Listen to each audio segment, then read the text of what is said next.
Dans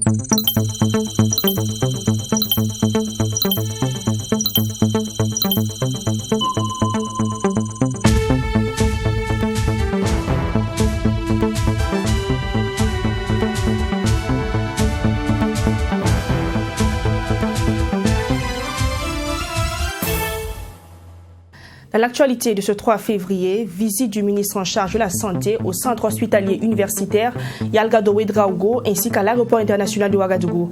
Une sortie dans l'objectif de s'imprégner des réalités de travail du personnel et d'apprécier le travail qu'il abat au quotidien. Toujours dans le secteur de la santé, le ministre Charlemagne Ouedraogo procédait le 30 janvier dernier à l'accueil des 40 admis au concours d'internat des hôpitaux. Ils viennent ainsi accroître l'offre sanitaire au Burkina Faso. Mais avant, une formation d'une durée d'au moins 4 ans s'impose à eux. Et enfin, en Birmanie, l'armée s'empare du pouvoir et proclame l'état d'urgence pour 1 an. La chef du gouvernement, tout comme le président, était arrêté. Soyez les bienvenus dans ce 13h. Bonjour à vous. Hier, le ministre Charlemagne Ouedraogo visitait respectivement le CHU Yalgado Ouedraogo et l'aéroport international de Ouagadougou. Au CHU Yalgado Ouedraogo, il était question de s'imprégner des conditions de travail du personnel soignant. À l'aéroport international de Ouagadougou, c'était le même exercice. Mais en plus, le ministre a pu tester les services de soins offerts aux voyageurs. Détails et images avec Michael Tougré.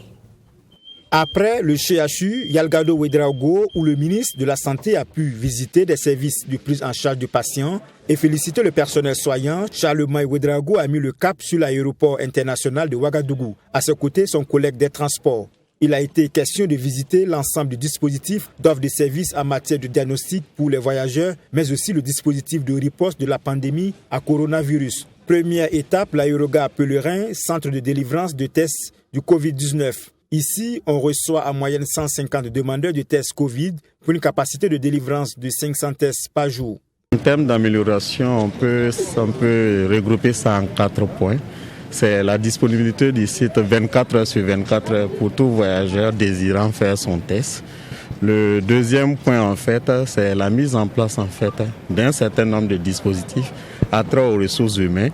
Je vais parler en fait des investigateurs. Il faut dire qu'initialement, on était à 4 à 5 investigateurs par jour. Maintenant, nous sommes passés à 10 et avec la possibilité d'étendre ça à 12 investigateurs.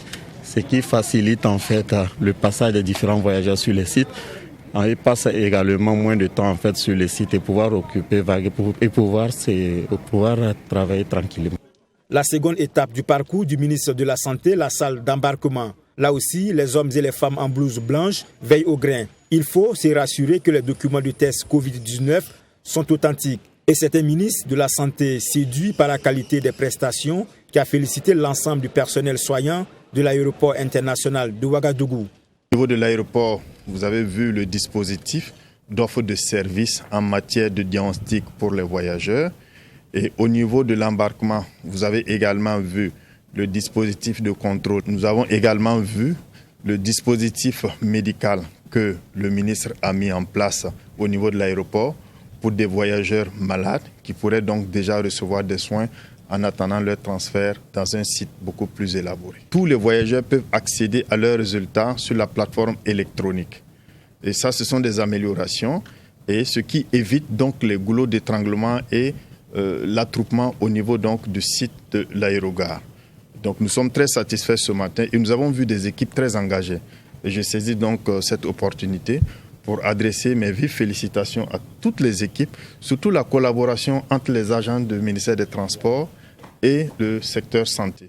Selon le ministre de la Santé, Charlemagne Ouedraogo, une dizaine de personnes a été déjà mise aux arrêts pour tentative de falsification des résultats de tests de la pandémie à coronavirus. Cette question à présent, à quand le vaccin du Covid-19 pour les Burkinabés? La question a été posée hier au premier responsable de la santé lors de la tournée que vous venez de voir. Le ministre Charlemagne Ouedraogo s'est montré rassurant. Il déclare que son département traite le dossier avec diligence. Écoutez-le vous-même. Au niveau du Burkina, nous suivons l'actualité scientifique. Nos équipes sont bien informées et nous suivons l'évolution des choses. Nous avons participé à des initiatives internationales, ce qui nous permettait d'avoir les autres vaccins. Et en temps opportun, nous ferons le meilleur choix pour les Burkina. En attendant la vaccination, les mesures les plus importantes, c'est de respecter les mesures barrières, se laver les mains, respecter la distanciation éviter les grands attroupements qui sont des opportunités de contagion. Et donc c'est ça qui est le plus important pour nous actuellement, et d'organiser d'avoir un dispositif qui permette de riposter contre la maladie pour les personnes qui auront des détresses respiratoires. Pour ce qui concerne la vaccination, c'est de la nouveauté. Vous suivez tous l'actualité, personne ne peut dire le contraire par rapport donc aux différentes polémiques, mais sachez que le gouvernement suit tout de près et en temps opportun fera le bon choix pour que les Burkinabés puissent avoir les médicaments qu'il faut pour lutter contre la maladie. Santé toujours, et cette fois-ci, c'est une bonne nouvelle. 40 nouveaux internes des hôpitaux sont disposés à renforcer l'offre de soins. Des 40, 30 sont affectés en médecine et 10 en pharmacie. Accueillis et baptisés le 30 janvier dernier devant leur ministre, cette cuvée 2020 est appelée à faire des patients leur priorité et à se focaliser sur leur formation. Regardez. Après quelques années de suspension, le concours d'internat des hôpitaux a été à nouveau lancé en 2020. Un concours tant attendu par les étudiants en médecine qui s'y sont inscrits en masse. Mais c'est une quarantaine qui ont été retenus et ils ont été accueillis et baptisés ce 30 janvier par leurs devanciers, dont l'association des anciens internes des hôpitaux. Ces internes des hôpitaux seront formés durant 4 ans pour certains et 5 ans pour d'autres. Ayant choisi comme parrain le professeur Émile Bandré, cette cuvée 2020, qui constitue par ailleurs la 13e promotion, a bénéficié des conseils de ce dernier, qui est d'ailleurs l'un des premiers internes des hôpitaux au Burkina Faso. C'est vous qui allez maintenant être regardé, jaugé. Vous allez être observé par vos collègues, par vos maîtres, vos patients, pour déceler ce qui fait la particularité de l'interne des hôpitaux. Et qu'est-ce qui fera votre particularité? L'interne des hôpitaux est un étudiant studieux qui constitue la charpente d'un service. Il fait des consultations, la visite des malades et les soins médicaux et chirurgicaux. C'est pratiquement le rat de l'hôpital. Et vous allez être les rats de l'hôpital. Et je souhaite que vous soyez les rats de l'hôpital. Des 40 retenus, 10 sont affectés en pharmacie et 30 en médecine. Des internes des hôpitaux qui, par la voix de leurs représentants, ont pris l'engagement de servir avec dévouement et de faire de leurs patients leur première priorité. C'est avec fierté et humilité que nous enfilons le manteau de rat d'hôpital avec tout son sens et les exigences qui l'accompagnent sans perdre de vue les bienfaits qu'il y a à faire. C'est avec la même détermination et la même volonté de réussir au concours d'internat des hôpitaux que nous entrerons dans cette nouvelle étape de notre parcours. Nous travaillerons dur, nous apprendrons dans l'humilité afin d'acquérir des aptitudes qui nous permettront de servir avec patriotisme, en toute humilité, avec détermination et esprit de sacrifice, tout en gardant à l'esprit que nos patients sont au centre de nos priorités. Ce baptême des internes des hôpitaux a été fait sous l'œil bienveillant du premier responsable de la santé, le professeur Charlemagne Ouedraogo, interne des hôpitaux en 1995. Ce dernier a appelé les nouveaux internes des hôpitaux à se focaliser sur leur formation. Vous devez travailler en équipe, cultiver la notion d'équipe, travailler sous pression. Vous devez passer plus de temps à l'hôpital que chez vous. On ne doit pas voir un interne des hôpitaux dans une clinique privée en train de consulter. C'est en cela que vous allez pouvoir vous engager entièrement et dévoué à l'hôpital. Et c'est comme ça que vos doléances seront bien comprises et diligence sera faite pour que beaucoup de choses se règlent. Si vous abandonnez les hôpitaux pour aller compléter les ressources financières, votre formation va prendre un coup. Et vous risquez de ne pas être bon au bout du compte. Le ministre Charlemagne Ouedraogo renchérit que les dispositions seront prises pour accompagner ces internes des hôpitaux afin que la recherche du but lucratif ne soit pas une fin en soi. Les internes de leur côté ont souhaité la pérennisation du concours d'internat des hôpitaux et l'amélioration de leur situation administrative. La ministre déléguée chargée de la recherche scientifique et de l'innovation, Maminata Traoré, était dans les locaux du GRA, en tant des groupes de recherche Action en santé. L'objectif de cette visite est de s'imprégner des activités menées par ce groupe dans le domaine de la recherche scientifique, notamment en matière de santé publique. Serge Vado. Fondé en janvier 2008, le groupe de recherche Action en santé a pour but principal de booster la contribution du secteur privé dans la recherche Action aux côtés du secteur public. Et pour la ministre déléguée chargée de la recherche scientifique et de l'innovation, cette initiative est à encourager car elle permet d'accroître l'offre en matière de recherche. Cette visite s'inscrit dans le cadre d'une série de sorties que j'ai entreprises depuis le jeudi passé dans les centres et instituts de recherche. Donc je voudrais surtout, j'étais émerveillée par tout ce qui se passe ici. Une initiative privée, donc une structure à encourager.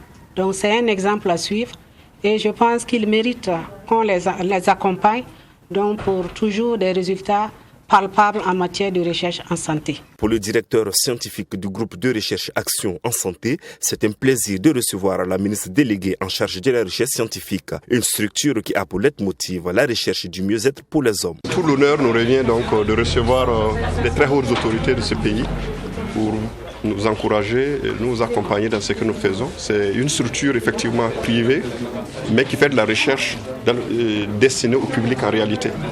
Et donc notre mission, c'est de contribuer. On pense que l'État ne peut pas tout faire tout seul. Nous pensons que nous avons bénéficié de la formation que l'État nous a donnée, la bourse que l'État nous a octroyée. Nous avons les moyens, les possibilités intellectuelles donc, de concevoir quelque chose qui peut aussi apporter quelque chose, qui peut accompagner l'État. C'est dans ce cadre que cette structure a été mise en place. Dans un premier temps, en termes d'emploi, c'est une opportunité donc de créer aussi des emplois parce que nous sommes près de 70 personnes qui sont employées ici. Deux, nous sommes en mesure donc de pouvoir aisément contribuer à apporter, proposer un certain nombre de solutions dans le domaine donc de la lutte contre les différentes maladies. La vision du groupe de recherche Action en santé est de devenir un pôle d'excellence dans la recherche biomédicale et opérationnelle en Afrique de l'Ouest d'ici 2025. C'est la vision qui guide le combat et les actions de cette institution de recherche scientifique résolument mue par une dynamique internationale. Suite de la série de visites du ministère de l'Administration territoriale et de la décentralisation.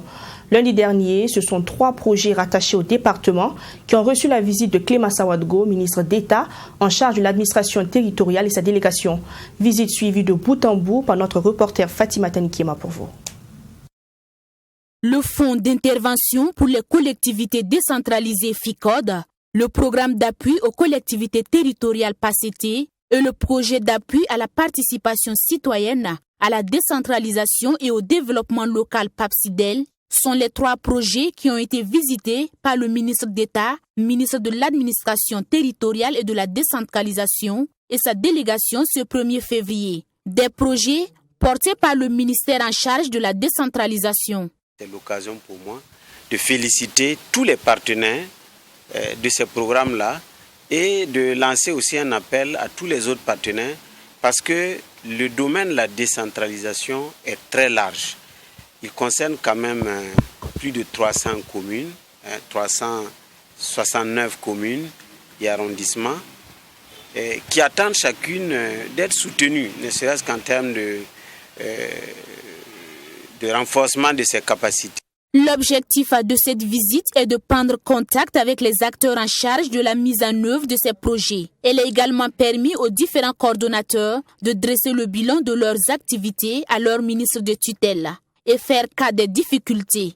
Notre préoccupation, c'est d'abord de pouvoir atteindre avec cette phase du projet le même niveau d'exécution que la phase initiale, c'est-à-dire absorber tous les crédits mis à la disposition du gouvernement par la Banque mondiale. Notre souhait également est que le gouvernement entreprenne une nouvelle opération pour consolider les acquis que nous avons engrangés au cours des 2 phases, la phase initiale et la phase additionnelle. Comme nous sommes dans ce domaine de la décentralisation, c'est de travailler à ce que les collectivités puissent exercer bien la maîtrise d'ouvrage. Là, c'est un chantier, de mon point de vue, qui est assez vaste et assez complexe, parce qu'il y a ce problème de ressources qui est là en termes de capacité de ressources humaines, en termes de capacité financière pour accompagner le développement au niveau local. Après sa prise de fonction, le ministre d'État Clément Sawadgo a initié une série de visites des différents services et structures rattachés au ministère de l'Administration territoriale et de la décentralisation. Le but, prendre contact avec ses collaborateurs. Et la visite de ce jour s'inscrit dans ce cadre. Transformer les déchets en charbon écologique, c'est désormais une réalité grâce à l'expérience réussie de l'association Africa Écologie. Créée en 2017, cette structure s'est donnée pour but de préserver autant que possible les ressources naturelles. Et pour ce faire, elle a mis en place une unité de transformation qui pourra bénéficier dorénavant d'un regard particulier du maire de Ouagadougou. Un maire qui n'a ménagé aucun effort pour visiter d'ailleurs cette unité. Serge Badou. Le centre de tri et de valorisation des déchets revêt un caractère novateur en matière de gestion des déchets et de la protection de l'environnement en se basant sur une approche de transformation et de valorisation des déchets. Pour le président de l'association, l'idée de la transformation des déchets est venue d'eux. L'idée, elle existe depuis 2013. Et avec les amis, on a ficelé les choses jusqu'à d'où l'idée est venue. Elle est venue, je remarquais qu'on balayait les feuilles de ma cour et puis on les mettait dans un coin et puis on mettait le feu, mais tout ne brûlait pas. Il y avait toujours des résidus qui restaient. Et donc je me suis posé la question si on ne pouvait pas revaloriser ça au lieu de brûler inutilement. Donc de fil à aiguille, j'ai fait mes recherches et je suis tombé sur un monsieur aujourd'hui que je remercie qui est au Cameroun, qui est docteur en biomasse. C'est lui que j'ai rejoint qui m'a formé pour la carbonisation et me montrer également les différents déchets qui peuvent être valorisés en charbon, ceux qui ont un bon pouvoir calorifique, ceux qui n'ont pas de pouvoir calorifique. Tout ça fait la classification, ce qui a permis aujourd'hui de mettre ce projet en place au fait. Pour le maire de la ville de Ouagadougou, c'est une idée originale qui doit être encouragée car en plus de générer de l'emploi, elle permet de débarrasser la ville de ses déchets encombrants. Une usine qui bénéficiera de l'accompagnement de la mairie. Ils n'ont pas été déçus en venant. On a été vraiment émerveillés par ce que nous avons vu ici, de la collecte de déchets au tri de déchets, au recyclage pour leur donner une nouvelle vie comme étant un charbon écologique. C'est vraiment extraordinaire. Donc c'est une initiative que nous louons beaucoup. Et déjà, j'ai vu avec les services techniques de la mairie pour voir comment on peut construire ensemble une collaboration. Parce qu'ils ont des difficultés au niveau de la collecte des ordures, alors que nous avons plus de facilité là-bas. Donc pourquoi ne pas voir comment construire ensemble une solution qui s'imbrique et qui pourrait lui permettre, lui, de se concentrer sur ce qu'il sait faire le mieux. Notons que cette usine, en plus du charbon produit, met également à la disposition des consommateurs du savon. L'usine basée à Kosodo absorbe 1% des déchets produits par la ville de Ouagadougou. Une note de culture dans ce journal avec la sortie du second opus de l'artiste musicien Seydou Cissé alias Sisbi. Baptisé Dankan ou Destin, cet album a été présenté le jeudi 21 janvier 2021 à Bobo Dioulasso. À travers cette œuvre d'inspiration africaine, l'artiste invite ses mélomanes à la réflexion sur les mots qui minent la société burkinabé. Joseph Koudko.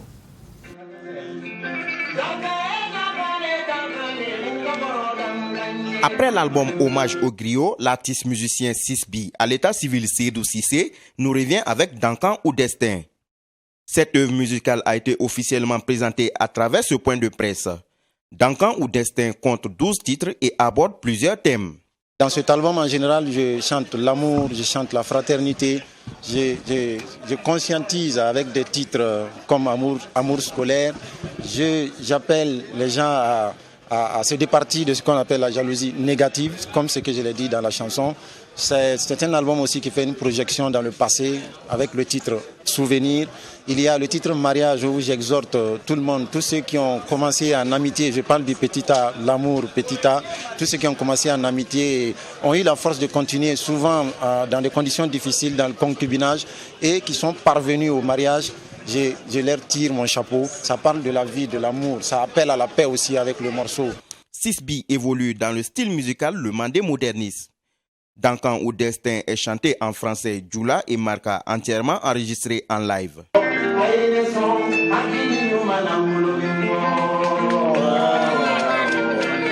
Les arrangeurs me trouvent souvent un peu dur. Quand je commence un morceau, tant que je ne sens pas la chose, je ne m'arrête pas.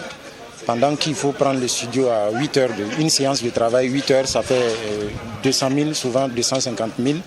Pour juste enregistrer, ça n'a rien à voir avec le mixage et le master. Et moi, sur un morceau, je peux vous le composer pendant 3 mois. Quand j'écoute, je vais écouter, je ne me sens pas, je reviens pour reprendre à zéro. Et c'est le lieu pour moi de remercier tous ces arrangeurs-là, de m'avoir supporté dans mes caprices de perfectionniste, si je peux le dire. Pour la promotion de cet opus, 6B sera accompagné par la structure Emblem Record. Pour les fans de la musique, de la bonne musique, ils trouveront leur compte à l'intérieur parce que au-delà d'avoir des tests assez intellects, il y a bien sûr toute la sonorité qui est dedans et c'est une sonorité très prisée. Les amateurs du monde mandingue ou encore de la musique world, donc la world music, vont trouver leur compte et ceux aussi qui sont friands des sensations fortes, ils vont éventuellement retrouver tout cela dans ce morceau-là. Donc nous, en tout cas, c'est quelque part ce qui nous a guidés et ce qui nous a permis d'aller en accord avec l'artiste pour l'accompagner sur ce track-là et donc sur cet album-là. L'artiste sursoit à la tournée dédicace dans le cadre de la promotion de l'album en raison de la situation sanitaire. Il promet retrouver ses fans en temps opportun. Le programme de renforcement des capacités managériales et de leadership des cadres dirigeants d'entreprise célèbre ses 10 ans d'existence avec une innovation majeure. La promotion présidée par Drissa Nassa a procédé à une levée de fonds de plus de 200 millions de francs CFA destinés aux petites et moyennes entreprises. La cérémonie s'est déroulée au palais de congrès de l'hôtel Ivoire à Abidjan ce samedi 30 janvier 2021. Yamba Capri. Rien n'est jamais définitivement acquis. Tout est en perpétuelle révolution. C'est la perception des MDA Business School qui, pour contrer cette impermanence, a instauré des programmes de renforcement des capacités managériales à l'endroit des cadres dirigeants d'entreprise. C'est un programme qui permet même à des personnes qui ont des diplômes de venir se ressourcer et de venir se mettre à jour. Le monde change, il change vite, le monde va vite. Je reprends une phrase, nous n'avons personne à rattraper, mais nous devons résolument marcher sur le sillon que nous nous sommes tracés. Et ce sillon, c'est le sillon de l'excellence et c'est le sillon du développement pour tous. Moi, je retiens une phrase que disait le président Félix Houphouët-Boigny, père son âme. L'école de la vie est une école où on n'a jamais fini d'apprendre. On se disait, oui, on a beaucoup d'années d'expérience, on a tourné, on a vu ça, mais lorsque nous avons fait la première promotion, je ne vous cache pas qu'effectivement, on découvre. Ça nous a permis aussi de mieux connaître la structuration financière de nos différentes activités. On nous apprend aussi, si vous voulez, des notions d'éthique pour mieux diriger nos entreprises. Le président de cette promotion n'est autre que Drissa Nassa, bien connu du milieu des affaires burkinabé et africain. C'est une formation qui permet aux dirigeants que nous sommes de ne pas dormir sur nos lauriers, tout simplement parce que quelle que soit la réussite que tu as, tu verras qu'il y a des entreprises qui sont bien loin devant nous et que nous avons encore du chemin pour pouvoir donc assurer un bon développement. Cette promotion apporte une innovation de taille. Alors il faut dire que c'est une initiative particulière de notre promotion qui a souhaité donc mettre en pratique les enseignements qui nous a été donc dispensés. Et nous avons décidé ensemble de créer un fonds d'investissement. Nous étions lancé le défi de créer ce fonds avec 200 millions. Et à l'arrivée, nous avons eu beaucoup plus que 200 millions parce que tout le monde a voulu participer. Et aujourd'hui, c'est un fonds qui va se mettre en place et qui va commencer donc à agir sur le marché. La satisfaction semble générale malgré les difficultés liées au contexte sanitaire particulier. Les participants ont témoigné de l'efficacité de la formation. Cette année, ça a été une année particulière parce qu'avec le Covid, on n'a pas pu se réunir comme d'habitude. Donc on a fait certaines sessions à distance. Cela nous fait grandement plaisir de retrouver de grandes sommités du monde économique, se retrouver entre frères et dans la solidarité. À ce jour, plus de 300 dirigeants d'entreprises du monde ont pu bénéficier de AMP Advanced Management Program basé à Barcelone en Espagne et qui est à sa 10e édition. En Birmanie, après des décennies de dictature et des années de partage relatif des pouvoirs avec un gouvernement civil, l'armée a organisé un coup d'État et décrété l'état d'urgence pour 1 an. Ce putsch a immédiatement été condamné par plusieurs capitales étrangères. Le prix Nobel de la paix, âgé de 75 ans, a été arrêté tôt dans la matinée, ainsi que le président de la République. Les convois militaires étaient de sortie ce lundi en Birmanie, l'un des rares signes extérieurs du coup de force qui s'est déroulé dans cette jeune démocratie. Une démocratie dont l'élan a été brisé par un putsch militaire. L'armée a brusquement décidé de reprendre le pouvoir, faute d'avoir vu son parti s'imposer aux législatives de novembre. Dénonçant des fraudes massives, elle a donc tout balayé. Les dirigeants et membres du gouvernement, Aung San Suu Kyi en tête, ont été interpellés et incarcérés. La junte, incarnée par le tout-puissant général Aung Hlaing, est donc de retour. Bien que la rumeur d'un coup d'État bruissait depuis plusieurs jours, la nouvelle a été sévèrement critiquée par la communauté internationale, à l'instar de l'Union européenne et ses représentants, ou encore des États-Unis. De son côté, Pékin s'est montré beaucoup plus laconique. La Chine est un voisin amical de la Birmanie. Nous espérons que toutes les parties en Birmanie traiteront correctement leurs différends dans le cadre constitutionnel et juridique et maintiendront la stabilité politique et sociale. Presque un blanc-seing pour les militaires dont les partisans ont défilé dans les rues de Naypyidaw, drapeaux au vent. Aung San Suu Kyi, très populaire auprès des Birmans, a appelé à rejeter le coup d'État, mais difficile de dire si la population aura l'énergie de mener ce combat. On se bat contre plein de choses en ce moment, pour la nourriture, pour la vie en général, pour la santé. Il y a le Covid, et maintenant nous avons un coup d'État. Nous étions sur le point de nous en sortir, et maintenant cela arrive. Que devons-nous faire pour survivre ? Résume cette habitante de Rangoon. La junte a proclamé l'état d'urgence pour 1 an et promis des élections multipartites libres et équitables à la fin de cette période. Difficile à croire après le coup de poignard qu'elle vient d'asséner. On s'arrête là pour ce 13h. Ravi de vous avoir présenté votre journal de ce 3 février. Demain, je vous retrouve avec un plus grand plaisir.